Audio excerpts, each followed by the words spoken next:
একদিনের রাষ্ট্রীয় সফরে ঢাকায় আসছেন পাকিস্তানের উপপ্রধানমন্ত্রী ও পররাষ্ট্রমন্ত্রী ইসাক দার। শনিবার 23শে আগস্ট দুপুরে হজরত শাহজালাল আন্তর্জাতিক বিমানবন্দরে পৌঁছবেন তিনি।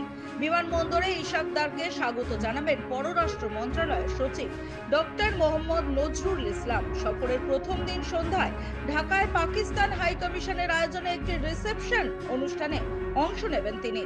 সেখানে বাংলাদেশের বিশিষ্ট শিক্ষাবিদ, রাজনীতিবিদ এবং নাগরিক সমাজের প্রতিনিধিদের সঙ্গে আলাদাভাবেও বৈঠকে মিলিত হবেন তিনি। রবিবার 24শে আগস্ট সকালে পররাষ্ট্র মন্ত্রণালয়ের বাংলাদেশ পাকিস্তান পররাষ্ট্রমন্ত্রী পর্যায়ের দ্বিপাক্ষীয় বৈঠক অনুষ্ঠিত হবে। বৈঠকে পাকিস্তানের প্রতিনিধি দলের নেতৃত্ব দেবেন ইসাক দার এবং বাংলাদেশের পক্ষে নেতৃত্ব দেবেন পররাষ্ট্র উপদেষ্টা মোহাম্মদ তৌহিদ হোসেন। বৈঠকে দুই দেশের মধ্যে 6 থেকে 7টি চুক্তি ও সমঝোতা স্মারক সই হওয়ার সম্ভাবনা রয়েছে বলে জানা যাচ্ছে। আলোচনা শেষে একটি বিশেষ ভোজের আয়োজন করেছে বাংলাদেশ সরকার।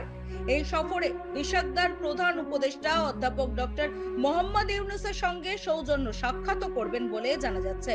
পাশাপাশি বিনিয়োগ উন্নয়ন কর্তৃপক্ষের চেয়ারম্যান সহ সরকারের উচ্চ পর্যায়ের একাধিক কর্মকর্তার সঙ্গে বৈঠক করার কথা রয়েছে তার।